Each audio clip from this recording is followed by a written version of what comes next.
Yo, assalamualaikum warahmatullahi taala wabarakatuh. Selamat siang anak-anak sekalian. Selamat bertemu di SMA Negeri 1 Kalijati. Ini gugu 11 ya. Gugu 11. Sekali lagi selamat siang, selamat bertemu pada hari Rabu tanggal 15 Juli tahun 2020. Anak-anak sekalian, pada hari ini Bapak akan menyampaikan materi jam kedua tentunya setelah tadi Anda mendapatkan materi hak dan kewajiban sebagai siswa. Kenalkan materinya adalah penanaman penumbuhan akhlak dan karakter. Penanaman pertumbuhan akhlak dan karakter. Tentunya penumbuhan akhlak dan karakter ini kepada manusia, karena manusia yang dapat dibina. Anak-anak sekalian, silakan dibuka, ada materi pada buku panduan yang anak-anak telah miliki. Terlebih dahulu, mudah-mudahan kita tetap dalam lindungan Tuhan yang Maha Kuasa dan pada sehat-sehat semua ya. Ya, anak-anak sekalian, pertumbuhan anak tentunya atau pertumbuhan manusia dapat dikategorikan pada 3 bagian atau mungkin ada 4 bagian, tetapi kita yang akan membahas pada bagian ketiga. Satu, ada balita ya. Ada yang masih balita atau ada punya adik balita ya. Balita. Yang kedua ada anak-anak. Kemudian ada remaja dan ada dewasa. Nah, jadi ada 4. Mana saja yang termasuk pada anak-anak atau mana saja yang termasuk balita? Balita adalah usia individu manusia pada usia 0 sampai dengan 5 tahun. Jadi balita. Ada yang masih 5 tahun di sini, berarti masih balita. Balita. Kemudian yang kedua antara 6 sampai dengan 9 tahun. 6 sampai 9 tahun itu kategorikan anak-anak. Ada yang masih anak-anak? Nah, tentunya kita tidak. Kemudian kita di mana? Atau kemudian yang ketiga, usia antara 10 sampai dengan 19 tahun. 10 sampai dengan 19 tahun. Itu dikategorikan remaja. Ya. 10 sampai dengan 19 remaja. Apakah anak-anak ini termasuk remaja? Ya, semuanya ini ada remaja ya. Kita termasuk remaja karena kita berada di skala usia 10 sampai 19 tahun. Kemudian ada 20 dan seterusnya. Itu dikatakan nanti dewasa.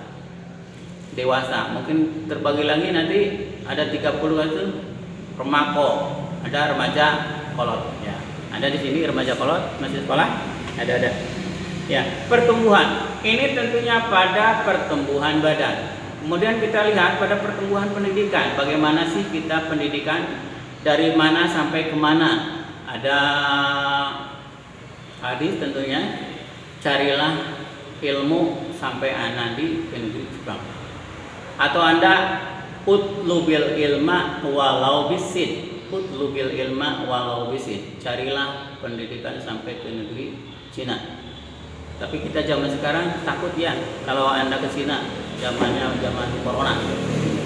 Tapi mudah-mudahan itu tidak menjadi berat. Nah, kembali. Bagaimana tadi istilah pertumbuhan dalam pendidikan? Artinya pertumbuhan manusia pada pendidikan. Kita lihat sekarang pendidikan tentunya banyak. Ada PAUD. PAUD antara 0 sampai 4 tahun. PAUD. Kemudian ada TK. TK antara 5 sampai dengan 7 tahun. TK. Kemudian ada SD.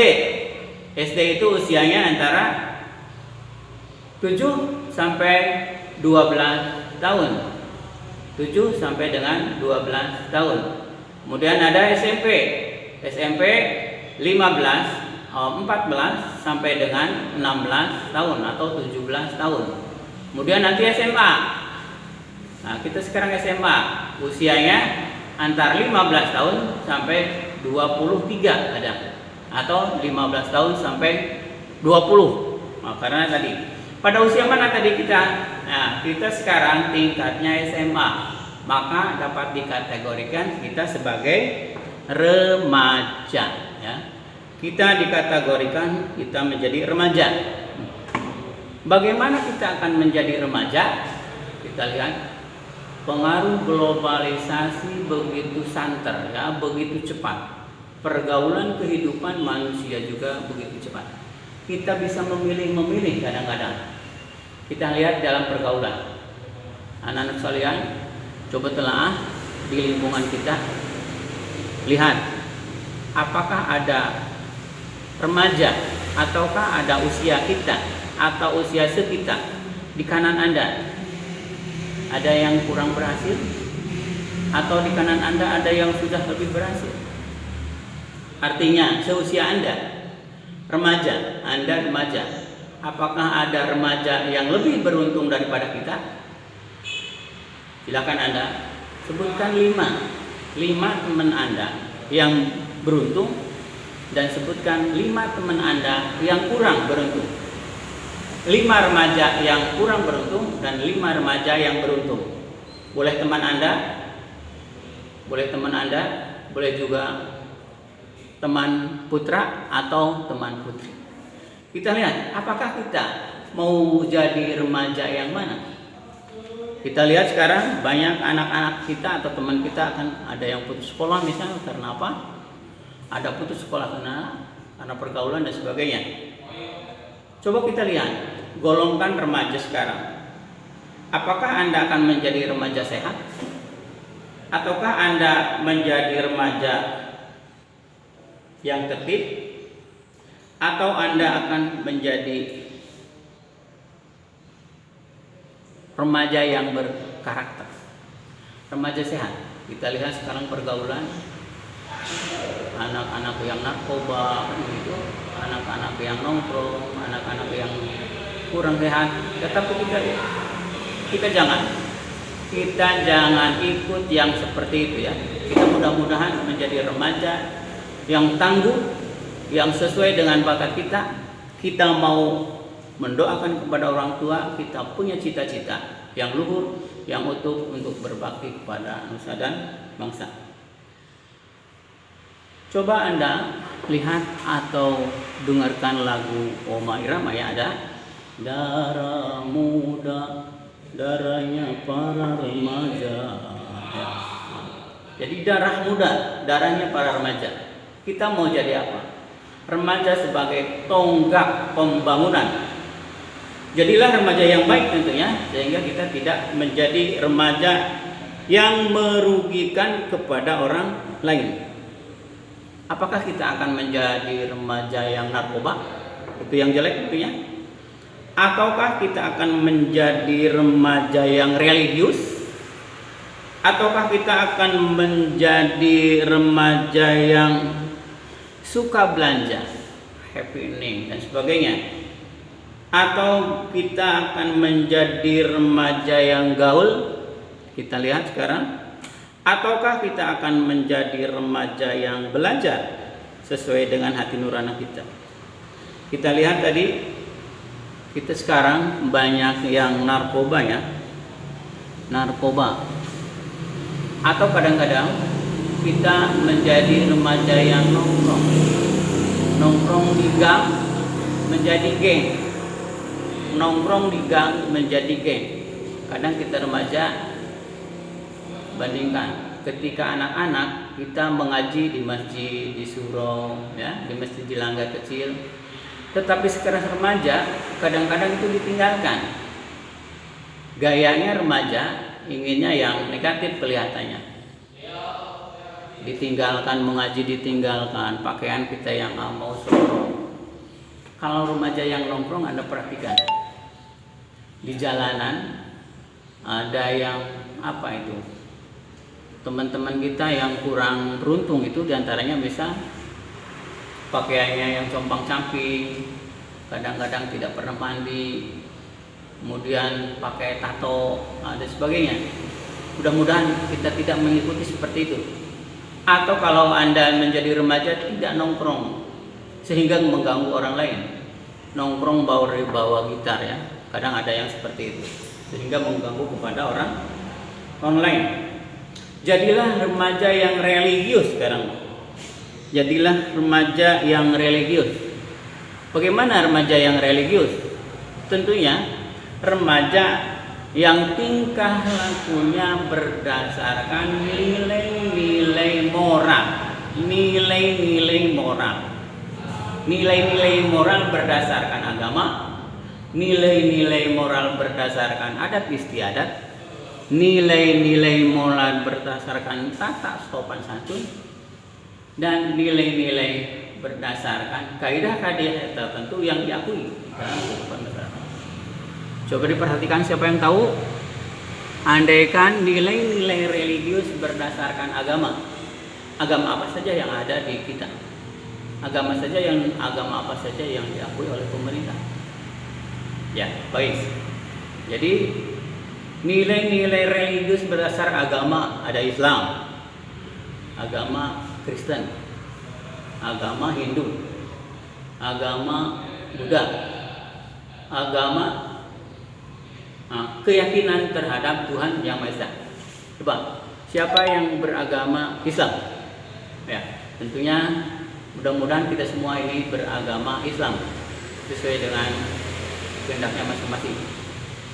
Ya, beragama Islam berarti Anda melaksanakan nilai-nilai kehidupan berdasarkan agama, menjalankan rukun iman. Rukun iman ada berapa? Ya, bagus. Rukun iman ada 6 ya. Rukun iman ada 6. Kemudian ada rukun Islam. Rukun Islam ada 5. Ada 1 syahadat, ada 2 sholat, ada 3 zakat, puasa, kemudian ada 5 munggah haji ya. Anak sekalian kalian, jadilah remaja yang religius. Coba ditanya, siapa tadi yang tidak melaksanakan sholat subuh? Oh ada, alhamdulillah semuanya melaksanakan sholat subuh. Ya, nanti kita melaksanakan sholat zuhur, kemudian melaksanakan sholat asar, melaksanakan sholat maghrib, melaksanakan sholat isya, dan kembali melaksanakan sholat subuh. Ya, itu tentunya remaja yang religius, menjalankan syariat-syariat ajaran agama sesuai dengan ajaran-ajaran agama tadi yang ketiga. Ada agamanya Islam, ada agamanya Kristen, ada agamanya Hindu, ada agamanya Buddha, dan ada kepercayaan terhadap Tuhan Yang Maha Esa. Ya, anak-anak sekalian, gugus 11 yang berbahagia, sehat selalu dan menjaga kesehatan selalu. Kemudian yang kedua, hati-hati dengan perkataan dan bersikap. Hati-hati dengan perkataan yang dan bersikap, perkataan dan bersikap. Kadang-kadang mudah-mudahan teman-teman sekalian gugus 11 ini dalam perkataan tentunya sesuai dengan perbuatan. Tentunya kata-katanya tidak memanggil teman-teman dengan nama-nama binatang ya. Jadi sekolah tentunya tidak memanggil nama teman-teman dengan nama binatang. Panggillah teman-teman Anda dengan kalimat-kalimat yang baik. Misalnya hai cantik, hai pandai, hai bagus, tolong bantu aku misalkan, nah, dan sebagainya. Kalimat-kalimat. Kemudian yang sopan, artinya jika Anda mau meminjam kepada teman lain, tentunya terlebih dahulu meminta izin. Meminta izin kepada teman sehingga teman Anda memberikan kesempatan itu. Kemudian yang ketiga, terus berbuat tidak putus asa. Terus berusaha dan tidak putus asa. Yang ketiga, tidak berbuat dan berputus asa. Artinya, jika kita menemukan kegagalan, tentunya tidak putus asa atau tidak patah hati. Dunia tidak selebar daun kelor. Dunia tidak selebar daun kelor. Patah satu tumbuh 1000, mati satu tumbuh 1000. Pacar satu putus masih banyak ada 1000 gadis. Ya, gitu ya. Jadi jangan lepas putus asa. Putus asa mati atau putus asa gantung baju ya. Putus asa gantung baju. Ya. Anak-anak sekalian, itu saja pertemuan pada hari ini. Mudah-mudahan ada manfaat kehidupan pada hari ini. Jadilah remaja yang religius. Jadilah remaja yang berkarakter sesuai dengan nilai-nilai agama. Jadilah remaja yang berkarakter yang diharapkan oleh nusa dan bangsa, sehingga kita bermanfaat bagi kehidupan negara dan agama. Billahi taufiq wal hidayah. Assalamualaikum warahmatullahi taala wabarakatuh.